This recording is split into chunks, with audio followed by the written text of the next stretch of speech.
Mais le gouvernement en question, ils ont elongi moko na katuana, ils ont chabiso personnellement ils ont mal à l'aise, ils elongi à Roubaix-Roi, oyo, to éviter ceux qui aza docteur na décentralisation, to licencié na décentralisation.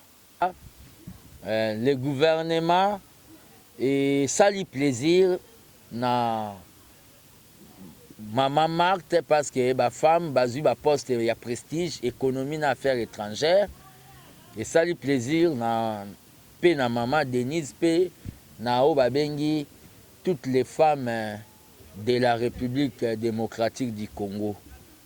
Ça c'est pas l'IDPS. IDPS c'est ça ndaku na binote. IDPS c'est ça ndaku o Tshisekedi atika na bao babengi le vertu démocratique, liberté d'opinion. Moi, na cause à la l'aise de ce journaliste moko, à kende ko soulana bato ala muka yo retour na question, na oza à l'aise non. Et l'onginae, les autres mal à l'aise, pe nazo mituna, ceux qui na plateforme na bango, il y a FCC, il n'y a pas bateau baza capable ya osala de décentralisation. Nazo mona comme si à cause à la nao babengi ba mission mo caché oyo batindaki ka na makambo ya décentralisation au moment toyebi comment ça se passe na ba est partout situation d'engeza. Donc vraiment monsieur Roubaix-Roi pour nanga za personne non grata, donc personne oyo azotia biso mal à l'aise na kati ya gouvernement.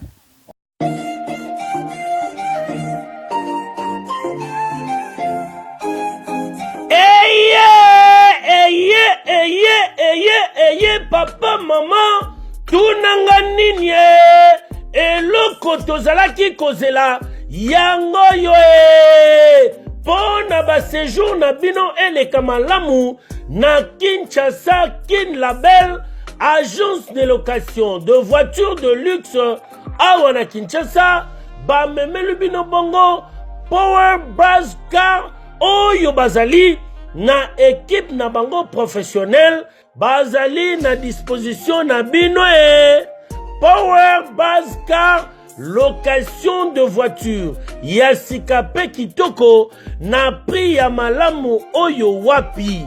Okoki ko contacter bandeko ya Power Buzz Car na ba numéro oyo plus 243 85 151 5000 topé na plus 243 82 23 86 668 Beli Soussou na www.powerbuzz-car.com topé na contact email contact@powerbuzz-car.com Ozamo Bimba.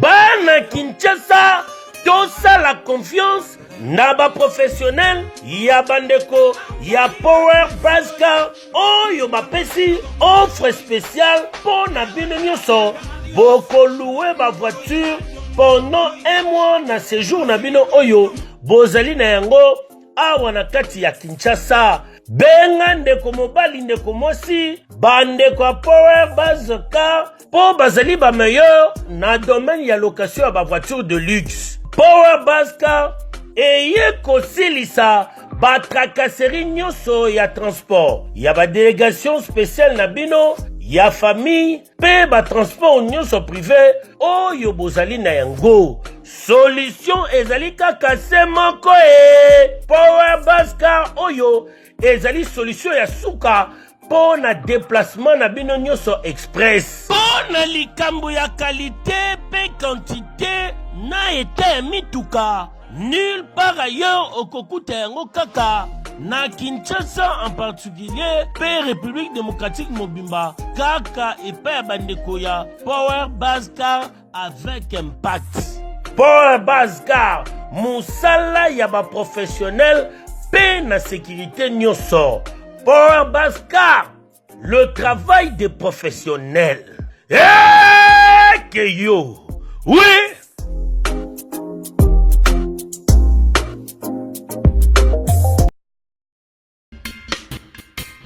Vous souhaitez investir, vous souhaitez qu'on s'occupe de votre entreprise. BDDS, nous sommes un cabinet de conseil en gestion des affaires. Nous nous occupons de la gestion comptable, de la gestion financière, gestion des ressources humaines, de la trésorerie, mais également de tous vos investissements. Donc on s'occupe de tout. C'est-à-dire, on regarde la fiscalité, on regarde la comptabilité, on regarde la finance, on regarde la trésorerie, on fait vos démarches au niveau de la banque, on va chercher les subventions quand vous êtes une association, on gère à votre place. Appelez, prenez rendez-vous. BDDS veut apporter la sécurité aux entrepreneurs sur le sol africain, européen, avec pour souci votre enrichissement. Que avoir une entreprise, ça va bien au-delà que d'avoir une rémunération, avoir de l'entrée de l'argent et de la sortie. C'est vraiment réellement de se constituer un patrimoine, quelque chose qu'on peut transmettre, même à ses enfants.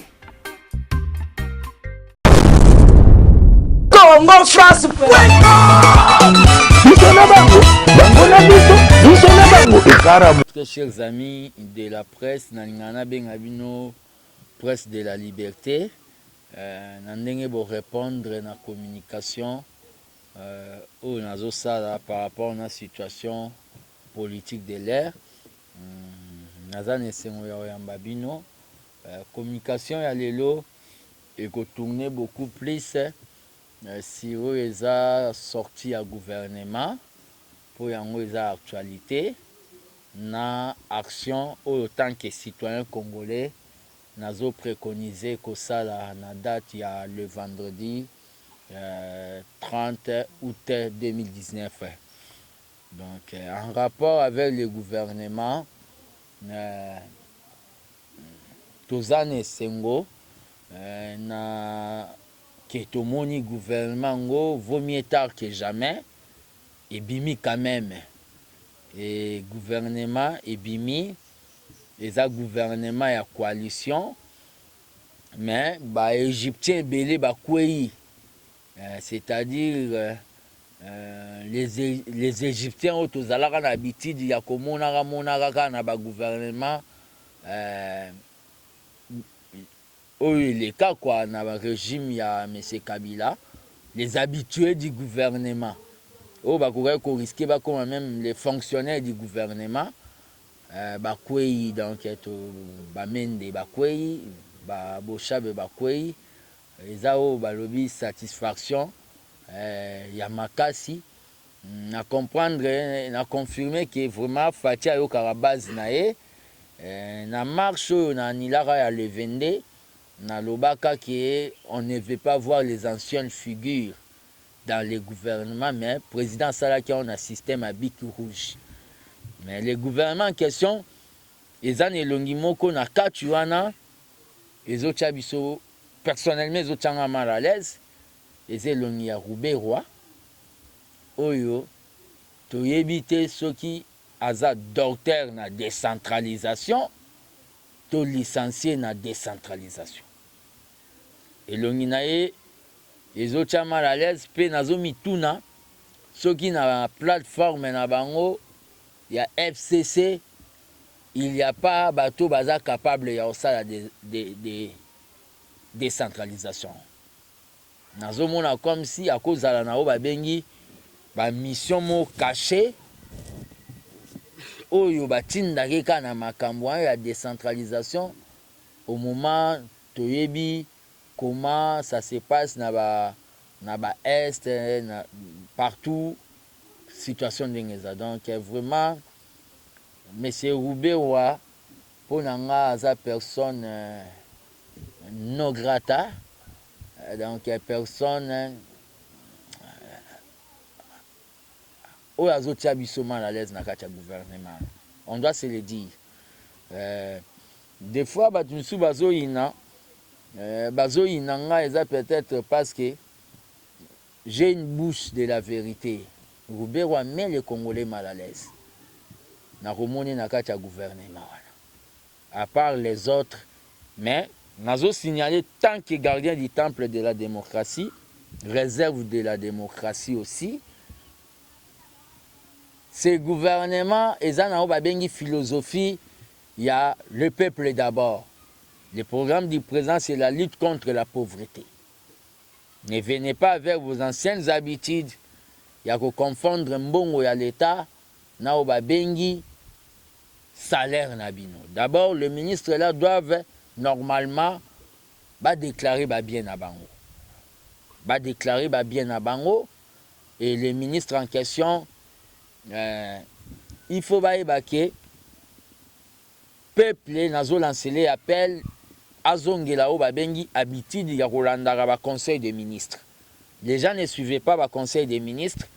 Il faut bolandela ba conseil des ministres cette fois-ci pour bosala o babengi surveillance citoyenne. J'ai entendu Radio Moroboye, oh, tout ce que le président fait balinga angote, là je vois RFI. Léon Alandiango Baoloba qu'il y a des ministres sans expérience. Oui, bien sûr. On a vu dans le gouvernement passé des ministres avec expérience de voler. C'est ce qu'il y avait dans le gouvernement passé. Il y a des ministres sans expérience, mais Moutoupe a botaman expérience à Zalarate. Donc je félicite tous mes compagnons de lutte. Il y a eu des PES, oh, nommé Bango, mais toutefois, dans la philosophie à Tisseredisme, Baloba, avoir un poste, et ça, on va bien privilège, mais ils a charge. Na kozala, on va bien peto kozala trop sévère vis-à-vis de nous. Oyo, il y a bisomoko pour balobi que la charité bien ordonnée commence par soi-même. Ministre a eu de peste, oyo akobosa na objectif qui est aux an droit na RRT, il faut soutenir les présidents.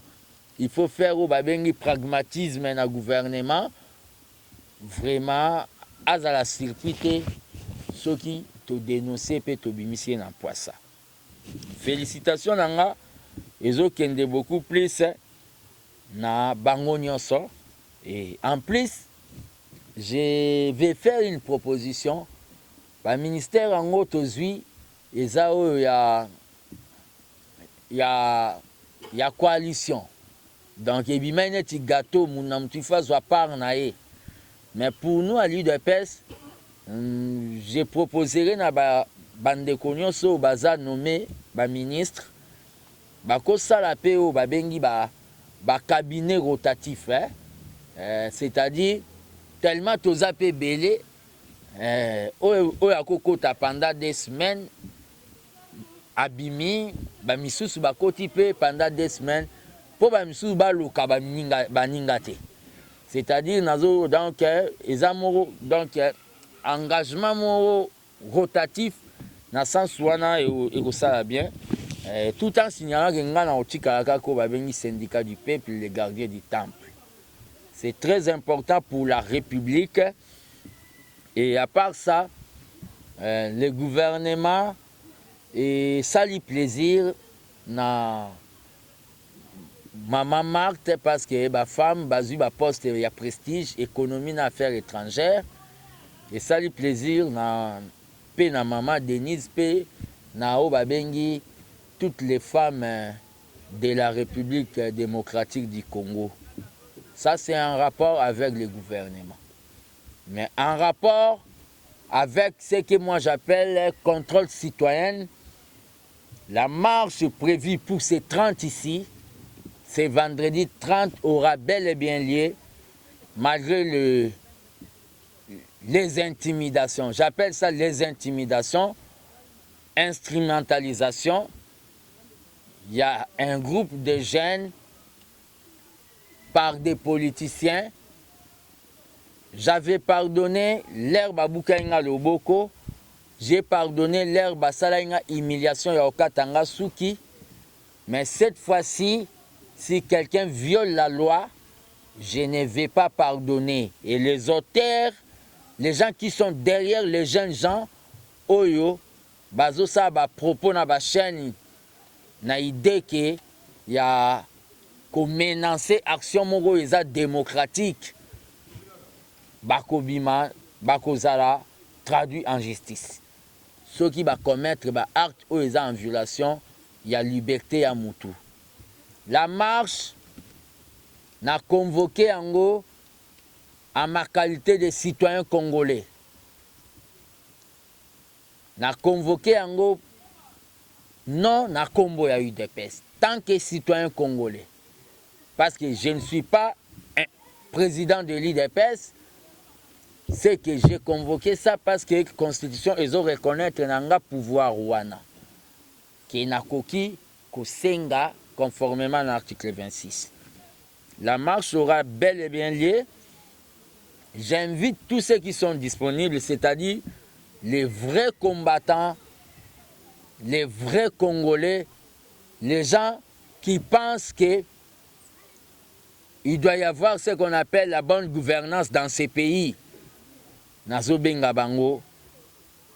Pe bato bazomona ke nous devons dire un grand nom nao balobi corruption, les antivalets, na bengi bango na marche.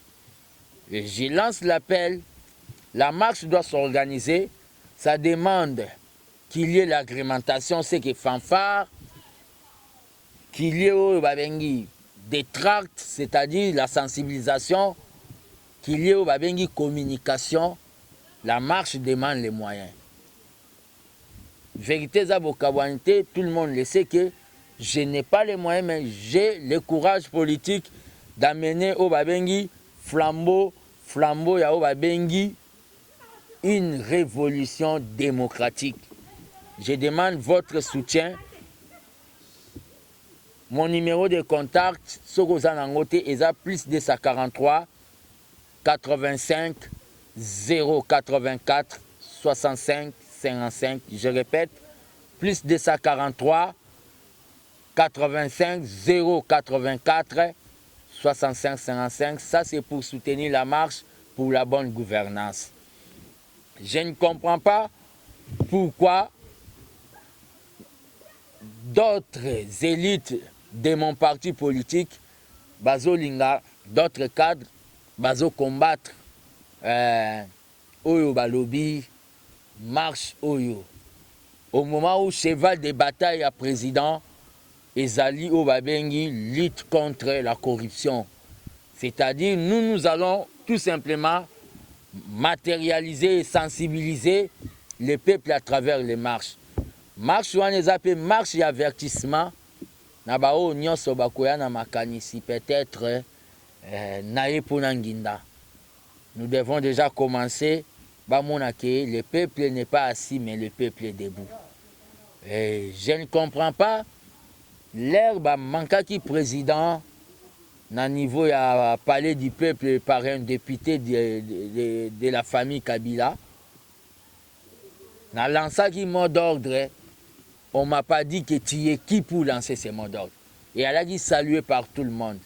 Mais cette fois-ci, il y a des gens qui veulent un peu contredire. Donc les Congolais, je remercie déjà les Congolais des États-Unis, au Baza prêt à marcher les 30, c'est-à-dire Bango Balobi qui va marcher de manière simultanée na biso awa.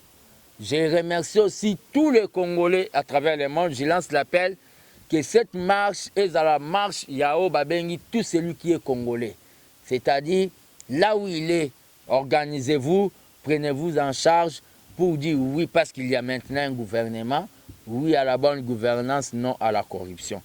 Je crois bien, j'attends vos questions s'il y en a. C'était ça ma communication de ce jour. Merci. Le problème il y a un groupe de gens au bazar peut-être dans le balem sous retard à comprendre. Les gens vont comprendre. Vous voyez, même Jésus-Christ à l'époque, tout va comprendre à Messie, même Tshisekedi va comprendre en retard. Les gens vont comprendre que je ne suis pas en dehors.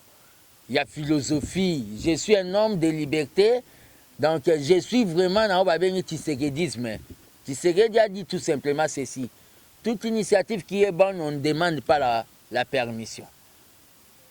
Et Martin Luther King, à Loba, qu'il soit maudit un peuple qui attend un mot d'ordre. Que ce peuple soit maudit. Donc un peuple doit être responsable.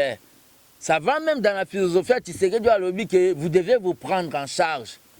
La marche, c'est une marche citoyenne.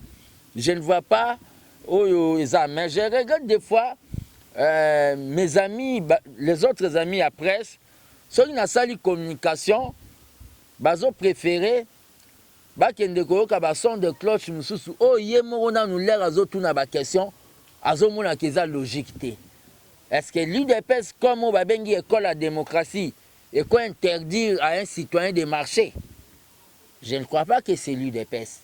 Ce sont des élites au nazoloba au bazana UDPS balati poso ya teno bon l'UDPS vaincra mais baza batu ya kingakati. Il y a des lions avec des peaux, des moutons, de l'agneau dans la IDPS. Les abangonde parce que M. Kabila n'a jamais accepté dans sa vie à marche. Or que marche c'est ça mon bouloutin. Marche c'est ça, marche soutien à cheval de bataille à président.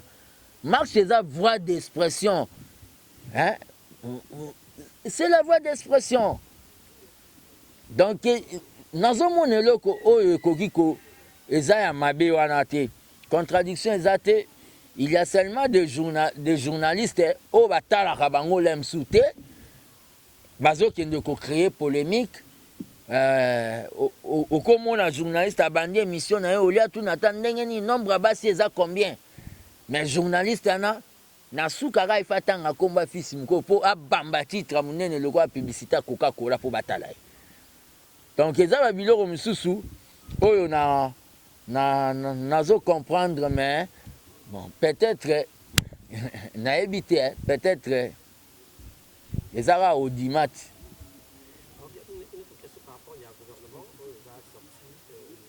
Le peuple est fort en espoir parce que le peuple va faire ce qu'on appelle la surveillance citoyenne. Ministère oyo beaucoup plus surveillé par le peuple. Peut surveiller par ngai et des ministères Azaria Souroubewa. Il faut. Les des ministères naïwana. Il y a un ministre de l'agriculture. Il y a pêche na la qui sont Albert so Tanganyika sondé. Quand ministère wana ho ya lingaka wana, ils a plani ni ezalaka wana. Il y a des peuples congolais fa fongola miso.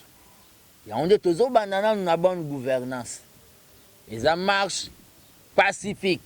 J'appelle le général Kassongo na ba responsabilité na que à maîtriser les mouvements de masse. Et j'avertis na bateau nyonso.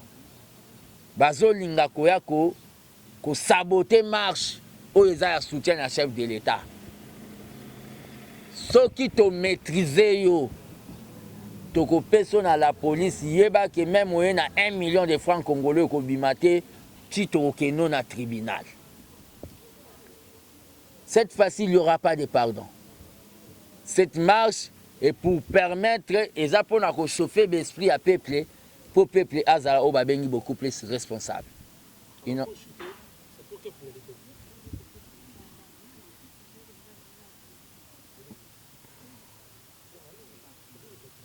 La marche, c'est la sensibilisation. La marche, c'est la sensibilisation. Quelle finalité? Donc la marche, c'est pour amener le peuple à ses responsabilités. Question?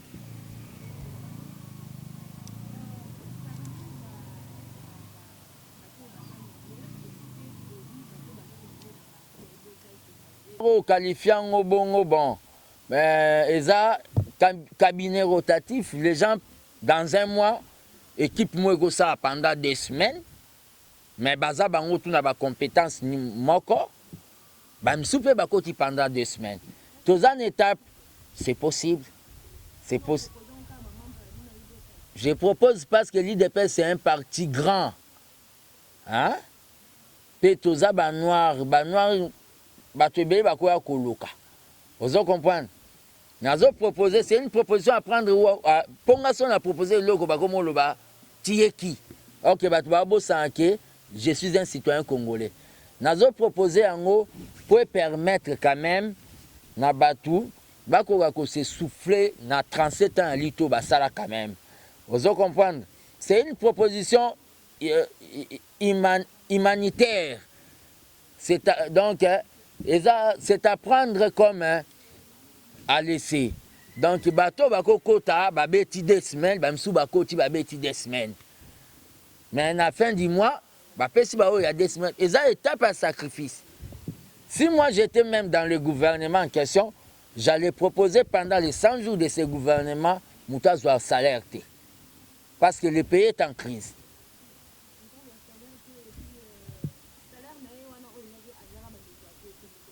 Non, il y a période à sacrifice.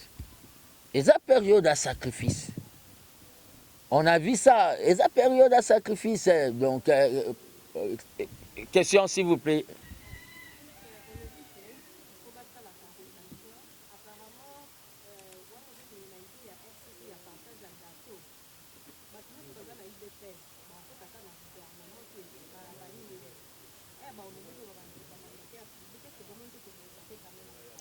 Bon, les problèmes qu'il y a, comme na FCC partage à gâteau, non. Mais on doit se contenter de ce qu'on a d'abord. Ba mandataire Bakoya. Vous voyez, ba mandataire Bakoya, c'est une proposition. Vous voyez, moi j'ai eu à faire des réunions, j'ai eu à faire des réunions avec le docteur Etienne Tshisekedi. Il faut avoir des propositions. Si c'est rejeté en démocrate, on accepte. Donc, les gens dans le cadre, il y a ça là-bas tout bien pour na kolongola moi ba murmure. Au moins nga naza à l'aise pour na lobaka déjà na kosala te. Mais batu misusu baza na ba CV. Na minute oyo ba misusu ba kolala na ba salon ba ministre. Non, Chabani, pour la salité, c'est un problème, non. Le président connaît là où il va mettre chacun de nous, selon ses compétences. Hein? Le président connaît, tout qui est une conflictualité, le président sait les combats. Netinga na lobaka, combat na ngai, eza CVT, mais eza nde ba makila ya ba martyr nde komemelanga CV. Donc, pour Chabani, pour les autres, ou peut-être, souhaita qui kozala, bazate, il faut faire sa confiance na mokonzi mboka. Mama, mokonzi ayebi oya kosala. C'est-à-dire mokonzi ayebi oya kosala, mais ezalaka vraiment propreté, hein? Là baolinga basala eloko moneti gouvernement okomo benga ba caméra ozosa ba déclaration que nous soutenons ceci et comme on est okomo pousser mukonzi na makasi. Donc le chef restera chef. Batu misu baza na kati ya liste ya gouvernement o ba nommé wa ya UDPS. Lem sou Jama Kabunda tindai bango te. Mais le président a décidé tant que chef. Vous comprenez? Et l'angeza munene gu basali baza muke. Hein? On ne peut pas seulement servir le Congo tout en étant ministre. Moi, je ne sers pas le Congo, rien que par la vérité que je suis en train de dire. Nazo servi le Congo. Tout le monde a la conception qu'on est obligé seulement d'être ministre pour servir le Congo. Mais il y a d'autres ministres au Baleka Mboko, même soit au Leka, il était à la gaz. Mais maintenant, on n'a comme pas même à chef du quartier. Si on a les Kanakishasa, les embouteillage. Au moins, on a les Kinangaye pour. Na leki nangaye ministre wana. Il faut tout Luka. Et d'abord, je suis en train de souligner. Boka mwate banoma ki olobo se retrouver na makala. Pour Fatia Loba Kiango, na Sainte-Thérèse, na meeting à campagne, nous, l'IDPS, nous serons là pour être les serviteurs du peuple. Quand on a un gouvernement, nous avons self-service. Au Samouane Tembongakala. Encore Bissoto Tika Libanda comme gardien du temple. naza lokola muto aza libanda ya match azomona occasion ya biebele. C'est-à-dire yo soko yibi kaka ba fonctionnaire ya département no ba leli papa to elio etoko na cabinet na yo. Là c'est sans pitié.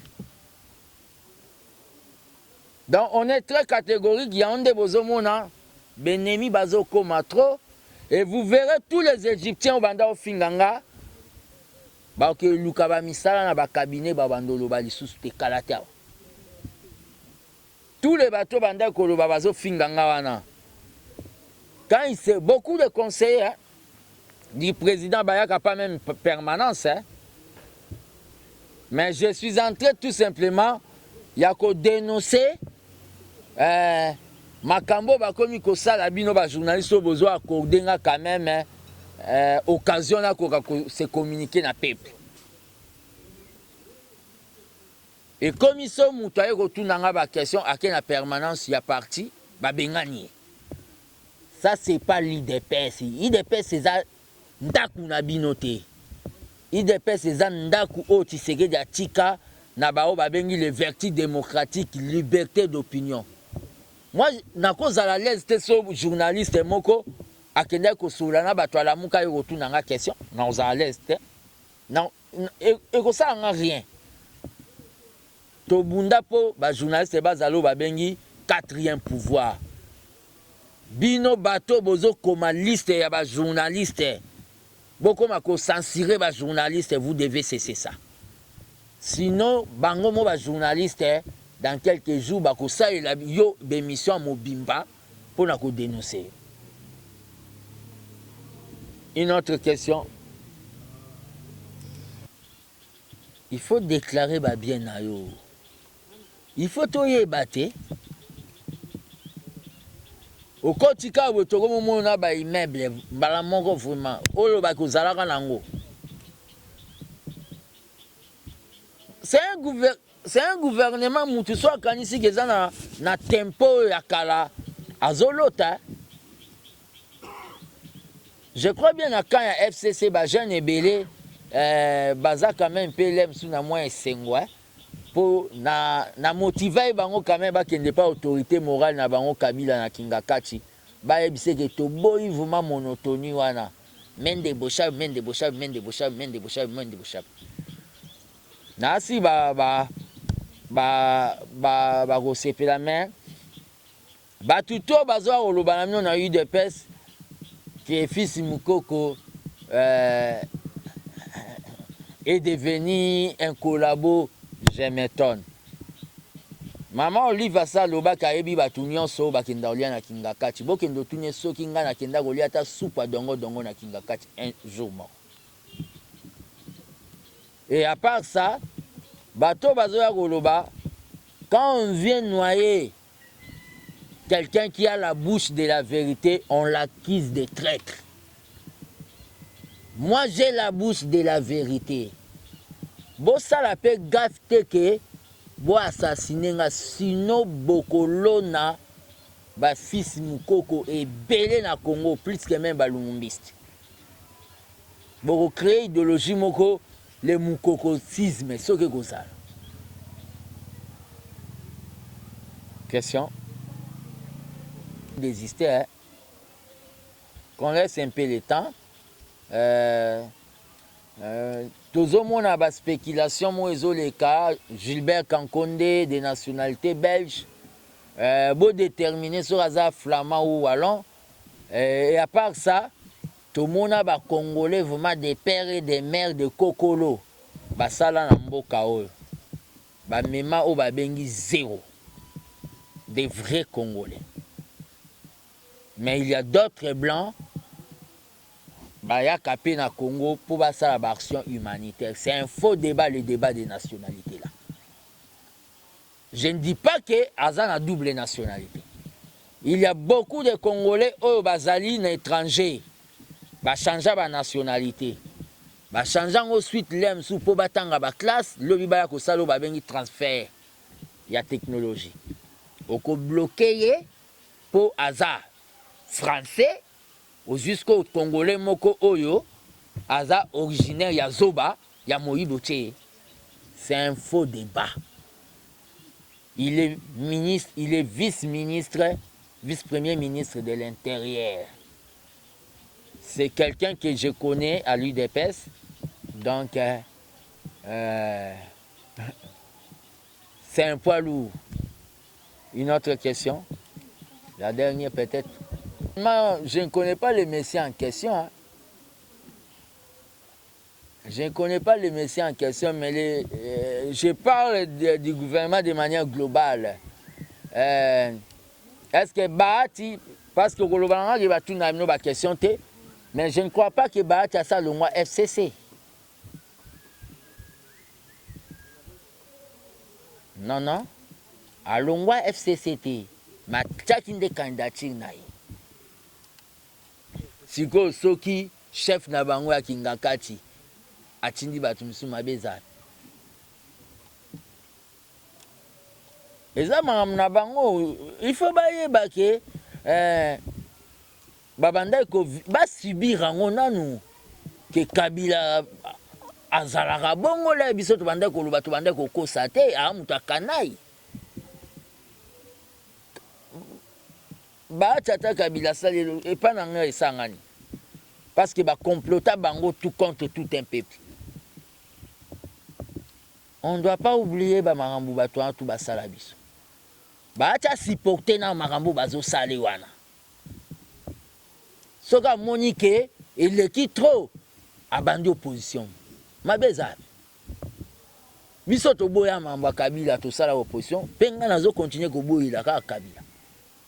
Yango nde bomona nazo yebisa gouvernement na bayeba ke il y aura des mouvements partout au Congo. Pour terminer, je vous remercie. Tout Congolais oiseau landanga à travers le monde, dans les Congos profonds. Prenez courage de marcher le vendredi 30. C'est une marche d'avertissement à tous ceux qui viendront avec des idées de voler, de détourner. C'est une marche pour dire oui à la bonne gouvernance, non à la corruption.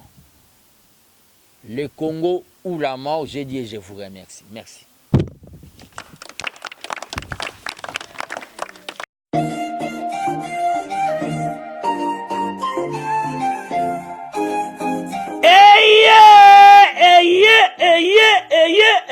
Papa, maman, tunanga nini eloko tozalaki kozela yango yo pona ba séjour na bino eleka malamu na Kinshasa Kin Label, agence de location de voitures de luxe awa na Kinshasa, ba memelu bino bongo Power Buzz Car oyo bazali na équipe na bango professionnel, bazali na disposition na bino Power Buzz Car, location de voiture ya sikape kitoko na prix ya malamu oyo wapi. Okoki ko contacter bandeko ya Power Buzz Car na ba numéro oyo plus 243 85 151 5000. Topé na plus 243 82 23 86 668. Beli Soussou na www.powerbuzz-car.com. Topé na contact email contact@powerbuzz-car.com Ozamo Bimba.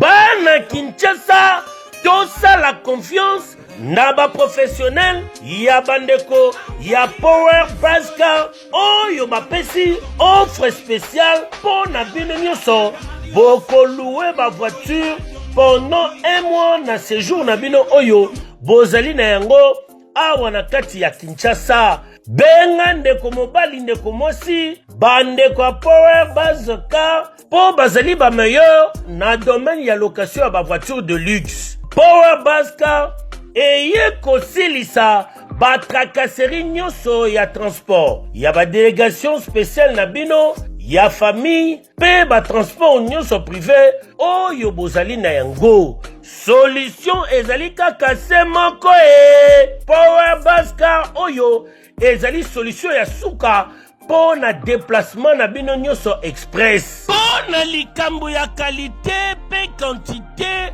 na ete mituka. Nulle part ailleurs okokuta yango kaka na Kinshasa en particulier pe République démocratique mobimba kaka epai ya bandeko ya Power Base Car avec impact.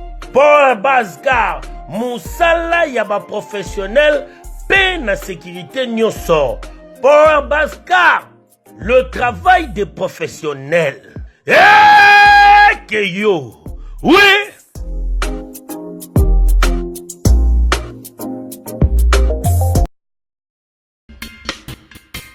Vous souhaitez investir, vous souhaitez qu'on s'occupe de votre entreprise. BDDS, nous sommes un cabinet de conseil en gestion des affaires.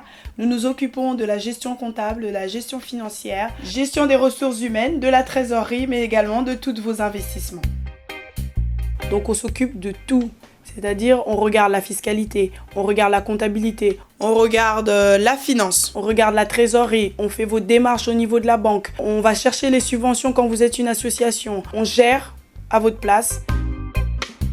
Appelez, prenez rendez-vous. BDDS veut apporter la sécurité aux entrepreneurs sur le sol africain, européen, avec pour souci votre enrichissement. Que avoir une entreprise, ça va bien au-delà que d'avoir une rémunération, avoir de l'entrée de l'argent et de les sorties.